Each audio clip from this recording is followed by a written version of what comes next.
Damn! Damn it all! What the hell was that? Nobody ever said anything about anyone like that! I was completely outmaneuvered. I was completely outdone. I, Hagito Anie, I who was chosen! My forces are unlimited! Isn't that right, Emerald Tablet?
Emergency!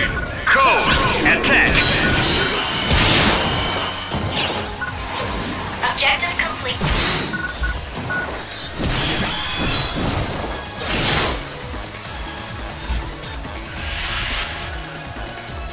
Completed!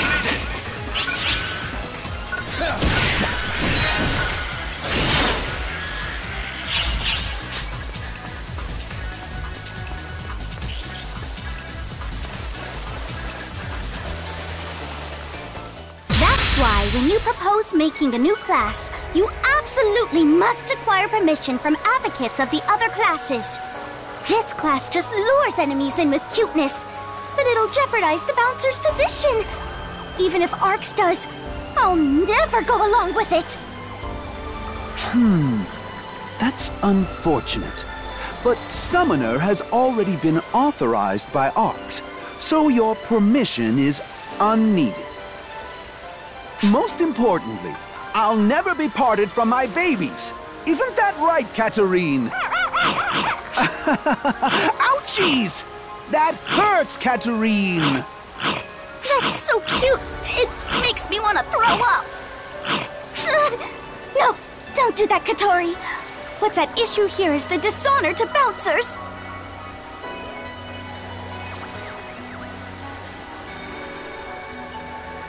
Oh. You? What? It's not like there's any particular problem here. Katori's just whining at the Summoner Advocate. Summoner? Oh. It's a rather interesting test class. It never would have occurred to me to use monsters to fight. It's good timing, too.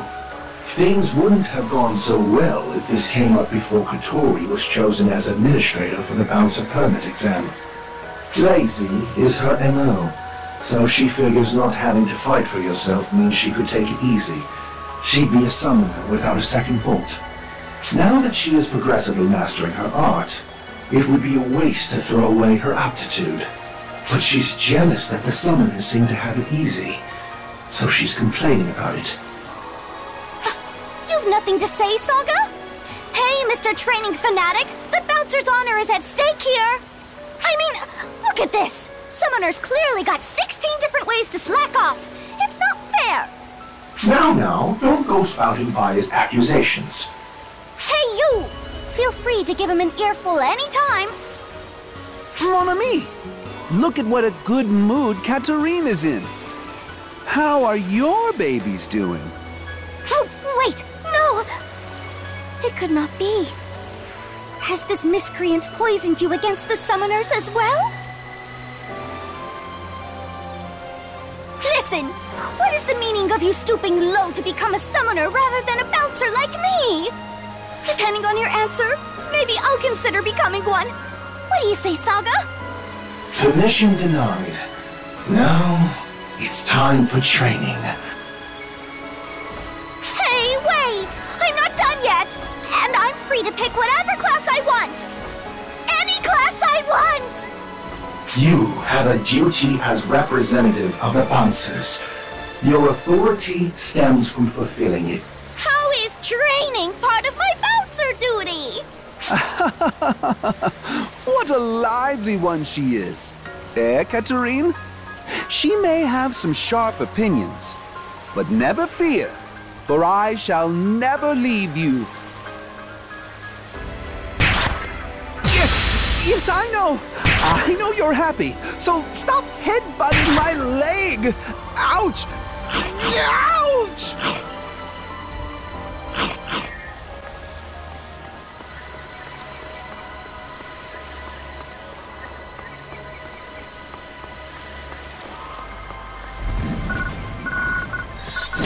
Incoming alert.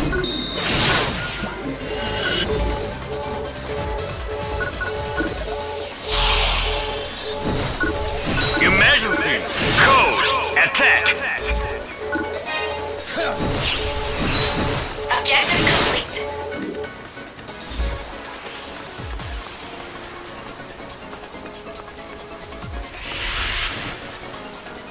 Completed!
Emergency!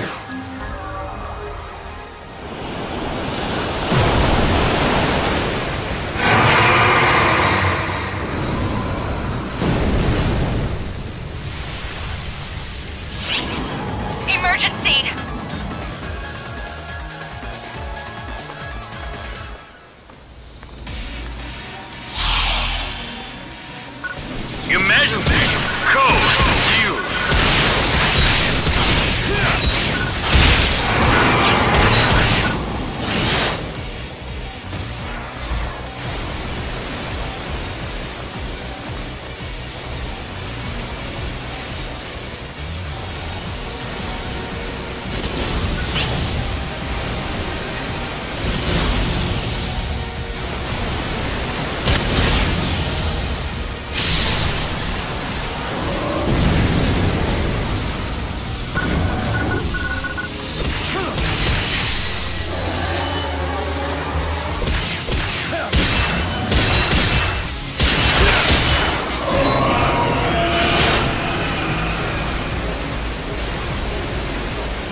Congratulations on completing the objective.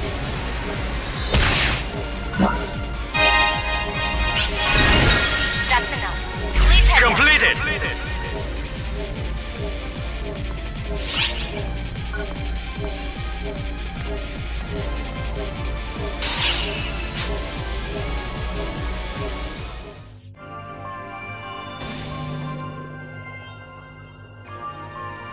Hey, you're just in time. Would you like to review ARK's history with us? Hitsuki and Al seemed curious, so I was showing them a few documents. We were basically digging through records on the sly up to this point. But now that everything's laid out in front of me, it's like, what was all that hard work for? There was a time when ARKS concealed its history, but we've been completely open since our restructure. There's nothing here worth hiding, really. Hey, Sierra, about this Shion person. Wow, Al! Found your way to that record? Quite the info connoisseur, aren't you? Who was Shion? This may be a little hard to imagine, but Shion was an observer of our universe. She kept logs of its history, like a librarian. She was a pacifist, someone with full knowledge of the universe's history. So, Pacifists know everything? Pacifists, Al. She knew all, but that was the extent of her powers. She was inept at interpreting the emotions of others and decided to reach out to the people who were alive at the time. Photoners. Photoners. The people who controlled this universe way back when? The very same. Shion taught them how to manipulate photons, and that in turn drove the Photoners' development. But they went a little too far and ended up creating the profound darkness, which gave birth to Fallspawn. Before creating the profound darkness, the Photoners did other stuff, right? Like make Shion do things for them? Yep, you sure know your stuff. The profound darkness was the end result of all that fiddling around. The Photoners tried and failed many times to create a copy of Shion. Their final greatest failure gave birth to the profound darkness. So Shion was amazing, and the Photoners were bad. But none of them are around anymore? That's the rough gist of it, if we set aside everything they did to develop their society. Rough, but not incorrect. Also, I'm the daughter of Xiao, who's the son of the great Shion. In other words, you could say I'm Shion's granddaughter.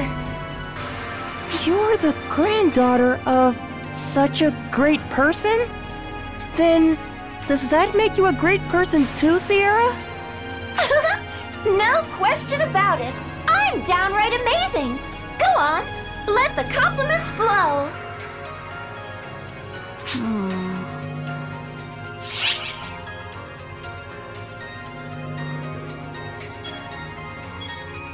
Oh. Nah. I mean, actually, yeah. One of the things Mother wanted us to find out was the location of the photoners. But why? I wonder if she was looking into the origin of ARKS rather than its history. Or is she after something else, perhaps? At this point, it's impossible to say. Accessing the ARKS ship from Earth was a small-scale operation, but amazingly enough, it happened 12 years ago. Then, as of 2 years ago, it shifted to an investigation where people like Hitsugi started being sent here. 12 years ago. 2016. That's when ether communication technology was established and ESCA made its global debut. And 2 years ago? I can't think of anything major that happened on Earth 2 years ago. I believe the cause is not on Earth, but here. Both 12 years ago and 2 years ago, there were major incidents here. Do you know what the common factor was between these 2 points in time?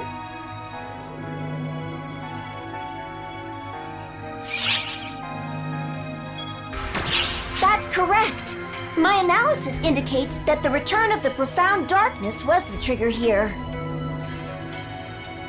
I believe that Earth knew when the profound darkness would return, and used that information to change their approach. It isn't yet clear how they're related, but based on the information we currently have, that appears to be the case. But it's still just a theory, huh? I'm sorry. I wish there was more I could tell you. Oh no, even just a theory is fine. I'm starting to connect the dots one by one and see where they lead. Though there are differences in the way we use them and their composition, ether and photons refer to essentially the same thing.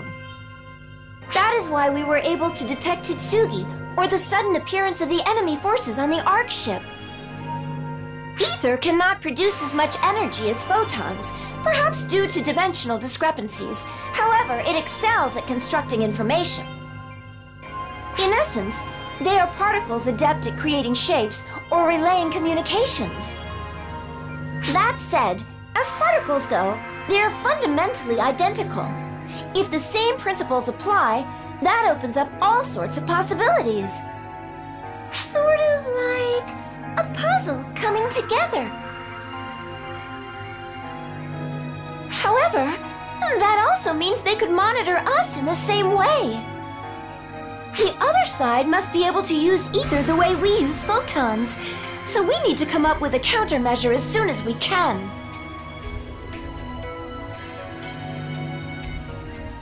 You're talking about the Earthling's unique ability to materialize equipment, aren't you? I have an idea where that comes from. In ARK's operative terms, it's like a summoner's abilities, but for Earthlings. Hitsugi, would you mind materializing that sword for me? Oh, sure. Ame no Habakiri.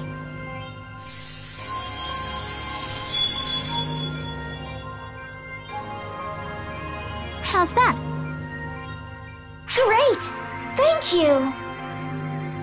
As you can see, the photons in the atmosphere responded to Hitsugi's command and came together to form this weapon. While some ARKS ops are able to materialize photons like this, the Earthling's method is a little different. Theirs is more fantastical. Essentially, whatever they visualize takes shape in midair. Only Earthlings used to ether can do it. Since their visualization is directly linked to the materialization, the ability itself is almost certainly more potent. The only bottleneck is that it lacks general utility, and there are very few people who can make use of it. Come to think of it, what did you call that weapon you materialized, Hitsugi? A Mano Hakiri? No, that doesn't sound right. Close. It's Ame no Habakiri. Does it mean anything? Oh, Oh, I know! It's a weapon that shows up in one of Japan's Izumo myths. The sword used to chop up the 8-headed serpent Yamada no Orochi. Whoa! How did you know that, Al? I read that story in your room. There were lots of other books of myths in there too. All sorts of myths.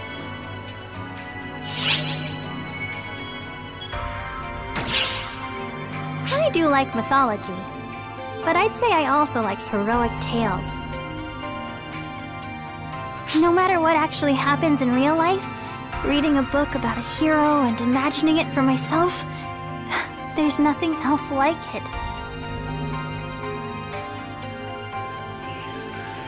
You think that sounds childish, don't you? Go ahead. I guess I'm just as childish as I look then. In regards to the Mother Core, I'm afraid not even the Intelligence Bureau has many details about them. We're basically leaning entirely on Hitsugi's information. I wish I could help, but I'm afraid I only know a little bit. I've never even heard of the leaders or these disciples or anything. I only joined the Corps because I got an invite from Mother out of the blue to join their members-only social network. At first, I didn't fully trust them, but everything Mother said was spot on. And once I was able to enter PSO2 for myself, I found myself trusting her implicitly. I remember at one point, I thought she knew everything there was to know. The only other members I knew were the student council members from my school. And Corey. In the end, that's the extent of my grasp on Mother Core. I can't speak to anything else. I thought I knew more than I did. I hadn't changed at all, yet I'd convinced myself I had. I hadn't gained anything, despite how desperately I believed otherwise.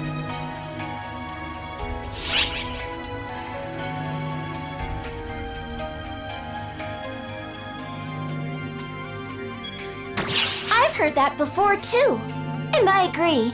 It is more fun when you don't know everything. Hitsugi, is not knowing things really so bad? If it is, I'm the worst one here. I don't know anything about myself or anything that goes on around me. No. It's okay, Hitsugi. We've all been there. It's not too late to learn. We can find out together. Yeah. Come to think of it, I never did tell you why our ARK ship moved near Earth, did I? Originally, I had applied to be stationed here once we'd bonded with Hitsugi and begun making progress on our investigation. Plus, there was a lot we couldn't tell just by analyzing the information we had brought back. And then, just when we'd learned of the danger the phantasms posed from that information, we were about to investigate further. Then, Error Code Olympia, was it? The one that prompted Hitsugi and Al's forced return? I've confirmed that in that one moment, not only was I prevented from gathering more info, they also tried to delete the info I already had. It was on a completely different level than the fake avatar investigation. It was an act of aggression perpetrated by Earth against Oracle. As a result, we learned that there is an entity on Earth that is hostile towards ARKS, and so we brought the entire ARK ship here. This way, we can still go to Earth even if they try jamming our systems again. And since the ARK ship's own camouflage is flawless, they'll never find us. So we'll be staying at this world for the time being as we continue our investigation. Thanks again for helping me out. This is about those monsters that appear on Earth, the phantasms. They use ether in the atmosphere to assume monstrous forms and attack others. What's more, they apparently often materialize as things all Earthlings subconsciously fear or inherently dislike. I guess a bad reputation is hard to shake off, no matter which world you go to. And since they're nothing more than ether, they can't even be seen by or affect people without the aptitude for handling it. Nonetheless, if left unchecked, the purity of the ether they're composed of will eventually reach a point where they can affect reality. On a different note, I've even heard rumors of phantasms along those lines, who have been known as angels and demons since ancient times. Interesting though that may be, we really ought to stick to gathering more practical intel. Oh, sorry, I didn't mean to complain. At any rate, these phantasm readings have been rising in number recently, and ARKS has been secretly handling them behind the scenes.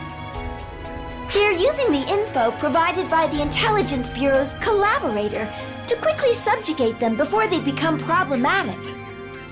Incidentally, anti-phantasm combat makes use of special enclosed fields that civilians cannot enter, so you can go nuts when you fight them.